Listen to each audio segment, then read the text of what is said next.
When I say the word sports psychology, what do you think about? Most people think about some sort of positive mindset training for athletes to perform better. And that's probably pretty accurate. That's what most sports psychology is. This video is a small talk about what sports psychology is and where sports psychology is heading, and also where it needs to head if we're ever actually going to do any real good.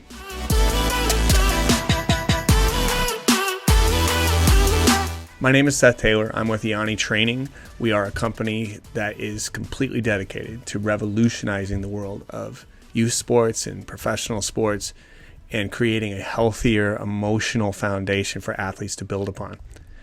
Now, the thing about sports psychology is in the circles that I run in and the talks that I give, people often ask me if I am a sports psychologist, and I'm not. And one of the reasons is when I talk to coaches, especially in places like Major League Soccer, they often say the guys just don't really respond to the psychology stuff. They call it the psychology stuff.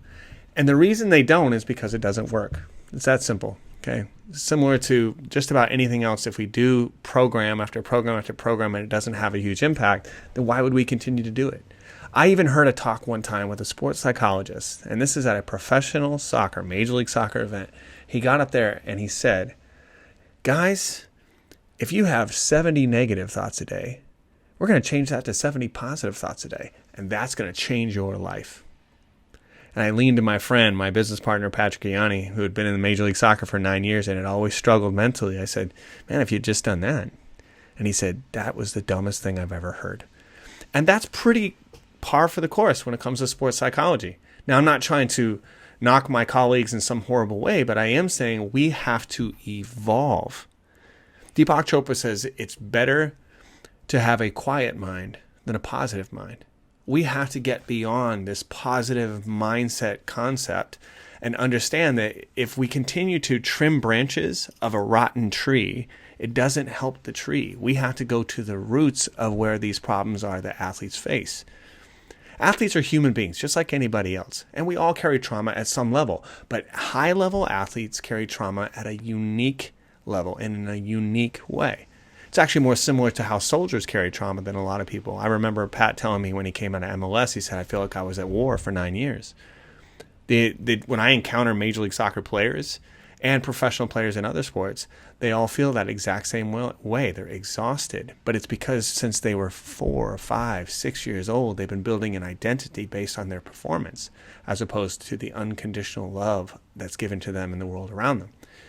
Sports psychology has to make room for a deeper type of psychology, one with a psychodynamic perspective, meaning we understand the nature of trauma being the fractured identity of a child. You know, we tell people all the time with Ianni Training that we have to turn the world of sports and athlete development into a world of child development that brings sports or uses sports. But if it's not built on child development, then what we have is athletes with high levels of anxiety and an emotional ceiling that does not allow them to go beyond it. And people are still getting degrees in how to just have a positive mindset. If we can just pile positivity on top of a broken foundation, somehow we can overcome.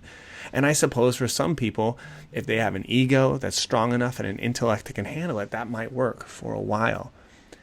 But what we're trying to do is evolve sports psychology to the place that we're concerned with at 3 o'clock in the morning when that athlete is laying in bed staring at the ceiling.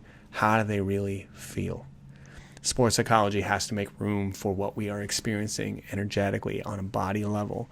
We need to be able to make room for how the unconscious comes into play. It's not about the conscious world. It's about the unconscious world. Take care of what's under the surface, what's above the surface benefits.